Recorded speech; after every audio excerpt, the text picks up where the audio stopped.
नमस्कार, आपका स्वागत है राजधानी लोकतंत्र पे आपके सहयोगी शिवानी के साथ। राजधानी दिल्ली में डेंगू मलेरिया का प्रकोप बढ़ता जा रहा है। इसी तरह हॉस्पिटलों में डेंगू मलेरिया के केस बढ़ते जा रहे हैं। नगर निगम जनकपुरी में टीचरों ने छात्र छात्राओं को डेंगू मलेरिया के प्रति जागरूक किया। राजधानी दिल्ली के वेस्ट जिले में जनकपुरी इलाके में यहाँ नगर निगम के स्कूल में बच्चों को जागरूक किया जा रहा है डेंगू मलेरिया आई फ्लू के। यहाँ 900 के आसपास बच्चे पढ़ाई करते हैं और फुल बाजू की यहाँ ड्रेस पहनाई जा रही है, क्योंकि दिल्ली के अंदर डेंगू मलेरिया का प्रकोप लगातार बढ़ता जा रहा है। मरीजों की संख्या हॉस्पिटलों में बढ़ती जा रही है। वहीं दिल्ली सरकार और दिल्ली नगर निगम के दिशा निर्देश के अनुसार प्रिंसिपल सुजाता गुप्ता ने अपने छात्रों को जागरूक करने के लिए नुक्कड़ का आयोजन किया गया डेंगू मलेरिया को लेकर।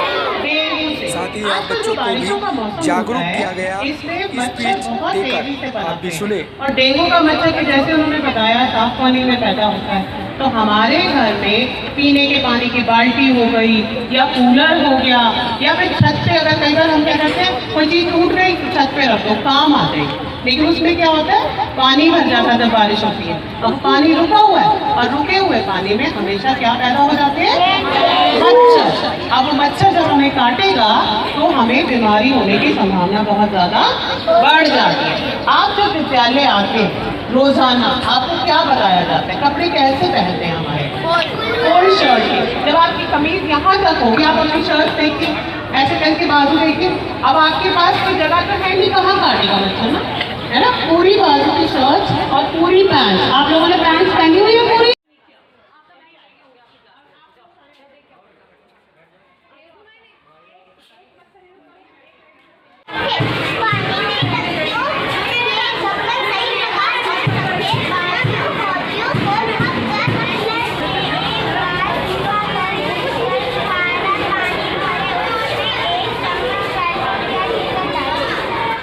जनकपुरी के C1 नगर निगम स्कूल में यहाँ टीचर प्रिंसिपल तमाम सहयोग दिया बच्चों को जागरूक करने के लिए।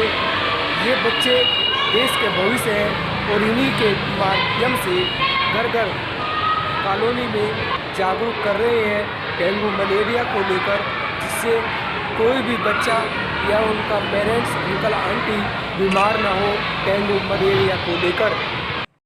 आज जानकारी क्या है मैम, क्या नुक्कड़ क्यों किया गया? ये नुक्कड़ नाटक इसलिए किया गया क्योंकि बारिश का पानी बहुत फैल रहा है और जगह जगह पे मच्छर बहुत ज़्यादा पनप रहे हैं। इसकी जानकारी बच्चों को देना बहुत ज़रूरी है, क्योंकि बच्चे ही आगे इस हमारी जानकारी को आगे बढ़ा सकते हैं। हम सिर्फ स्कूल तक इस चीज़ को बता सकते हैं, बच्चे इसको और आगे अपने घरों में, घरों के आसपास इस सब चीज़ को बता सकते हैं। इसीलिए आज एक छोटा सा नाटक बच्चों के द्वारा प्रस्तुत किया गया, जिसमें डेंगू मलेरिया कैसे मच्छर कैसे पनप सकते हैं और इससे हम कैसे छुटकारा पा सकते हैं, इसके बारे में बच्चों ने बताया। कौन से स्कूल में? ये C1 जनकपुरी। किस नाम से? C1 जनकपुरी। और मैं यहाँ पे सार्ड के थ्रू एक NGO टीचर हूँ। सार्ड मतलब सोसाइटी फॉर ऑलराउंड डेवलपमेंट। दी गई है दिल्ली नगर निगम अधिकारियों के द्वारा, और आज आपके स्कूल में क्या मैसेज चल रहा है? जैसे कि अभी आप देख रहे हैं कि दिल्ली में चारों तरफ बहुत ज़्यादा बारिश होने के कारण चारों तरफ बहुत ज़्यादा पानी भरा हुआ है, और हमारे पास जो जितने भी बच्चे आते हैं वो एक ऐसे क्लस्टर से आते हैं जिसमें जो है स्रोतों की, जानकारियों की बहुत ज़्यादा कमी होती है। तो हम अपने बच्चों को आज ये संदेशा देना चाह रहे हैं कि आपके आसपास जो भी ऐसे पानी इकट्ठा हो रहा है जिनकी वजह से डेंगू मलेरिया दिल्ली में बहुत ज़्यादा फैल रहा है, बहुत ज़्यादा बीमारी बढ़ रही है, हॉस्पिटलों में आप देख रहे हो कि बहुत ज़्यादा मरीजों की संख्या बढ़ रही है, तो हम इन बच्चों के द्वारा इनके घरों, इनके मोहल्लों, इनके पड़ोस में ये जानकारी पहुंचाना चाह रहे हैं कि अपने आसपास कोई भी ऐसा गंदा पानी इकट्ठा ना होने दें और बीमारी से बच के रहें। बच्चों को साफ़ सफाई का पूरा ध्यान रखने के लिए हिदायत दे रहे हैं। मैं दिल्ली नगर निगम के प्राथमिक विद्यालय C1 जनकपुरी की प्रिंसिपल हूँ मिसेस सुजाता गुप्ता। हमारा विद्यालय निगम का एक विद्यालय है जिसमें छात्र संख्या करीबन 900 से 950 के करीब रहती है और हम दिल्ली नगर निगम के विद्यालय में बच्चों को एक अच्छी शिक्षा देने का प्रयास करते हैं। हम लोगों ने आज जो एक एक्टिविटी की है वो डेंगू और आई फ्लू से बचाव के जो उपाय थे उसके बारे में बच्चों ने एक नुक्कड़ नाटक प्रस्तुत किया। विभाग के दिशा निर्देशों के अनुसार हमें एक एडवाइजरी जारी की गई थी जिसमें बच्चों को इस बारे में जागरूक किया जाना था। तो उसी के तहत हमारे बच्चों ने आज एक नुक्कड़ नाटक प्रस्तुत किया जिसमें छोटे छोटे बच्चों ने ये बताया कि डेंगू से कैसे बचाव किया जाता है। लगातार प्रार्थना में भी और कक्षाओं में भी सभी अध्यापिकाएं जुटी रहती हैं। बच्चों को हम इस बारे में जागरूक करते हैं कि आई फ्लू जो आजकल फैला हुआ है, जो डेंगू इस बारिश के मौसम में होता है, उसे कैसे बचा जाए। तो विद्यालय में बच्चों को जो भी इस तरह की चीज़ें सिखाई जाती हैं वो कम्युनिटी में जाती हैं और कम्युनिटी में ये एक तरह से परकुलेट होता है, एक मैसेज जाता है जिससे कि बिना सरकार का कम्युनिटी में गए उनका एक मैसेज पूरी तरह से कम्युनिटी में फैलता है। बच्चे एक जो हैं अपनी कम्युनिटी में जाकर इस मैसेज को परकुलेट करते हैं कि कैसे डेंगू से बचाव करना है या कैसे आई फ्लू जो आजकल फैला हुआ है उससे कैसे बचना है।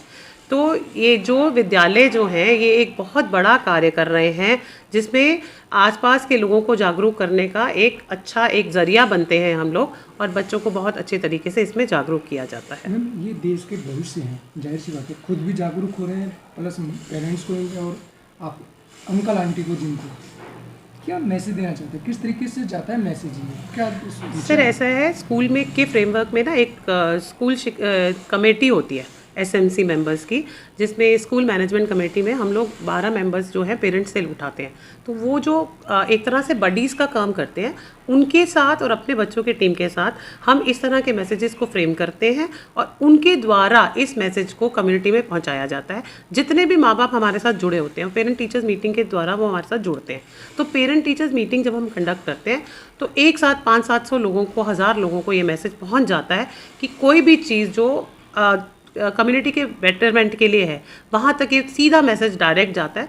और जब कोई भी मैसेज विद्यालय की तरफ से दिया जाता है या अध्यापिका की तरफ से दिया जाता है तो आपको भी याद होगा कि अपने बचपन में या मेरे बचपन में भी कि अगर मेरी अध्यापिका ने कुछ कह दिया तो वो मेरे लिए पत्थर की लकीर हो जाता है। तो बच्चे उसको अक्षर अक्षर फॉलो करते हैं और माँ बाप को भी मजबूर करते हैं कि भाई ये फॉलो करना है। जैसे ट्रैफिक पुलिस के नियम होते हैं, हम लोग रोज़ बोलेंगे कि हेलमेट पहन के जाओ या कुछ, तो बच्चा मजबूर करेगा अपने पापा को कि नहीं पापा आपने हेलमेट के बिना निकलना ही नहीं है। तो ये बहुत एक आसान और अच्छा ज़रिया होता है कम्युनिटी में किसी भी मैसेज को परकुलेट करने का।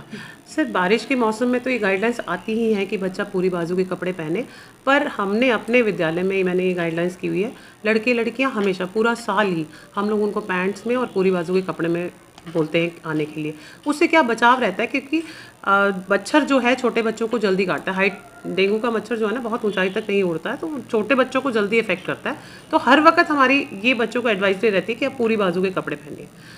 आपके चैनल के माध्यम से मैं सभी को ये बताना चाहती हूँ कि एडवाइजरी जो जारी की गई है सरकार की तरफ से कि आई फ्लू फैला हुआ है, डेंगू, अगर आपके बच्चे को कभी भी ये सिम्टम्स आपको दिख रहे हैं क्योंकि ये कंटेजियस डिजीज़ हैं, एक दूसरे से फैलती हैं, तो बच्चे को ज़रूर घर पे रेस्ट करवाइए, ठंडे पानी के छींटे दिलवाते रहिए आंखों पर, और अगर बाहर जाना पड़े तो चश्मे का प्रयोग करें क्योंकि एक दूसरे से फैलने वाली बीमारी है ना आई फ्लू।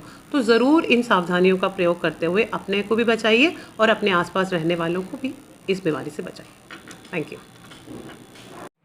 स्कूल में पढ़ने वाले बच्चे देश का भविष्य होते हैं और ये भविष्य आगे चलकर अलग अलग पदों पर भी कार्य करते हैं और देश की सेवा करते हैं। इसीलिए यहाँ नगर निगम के C1 स्कूल में यहाँ बच्चों को जागरूक किया जा रहा है डेंगू, मलेरिया, आई फ्लू को लेकर, जिससे बीमारी से बचे जाए और आसपास पड़ोस को भी जागरूक करें। बच्चों को कहना है कि वो यहाँ से शिक्षा लेकर डेंगू मलेरिया को प्रति जागरूक होते हैं और वो अपने घर पर मम्मी पापा, अंकल आंटी और पड़ोसियों को जागरूक कर रहे हैं।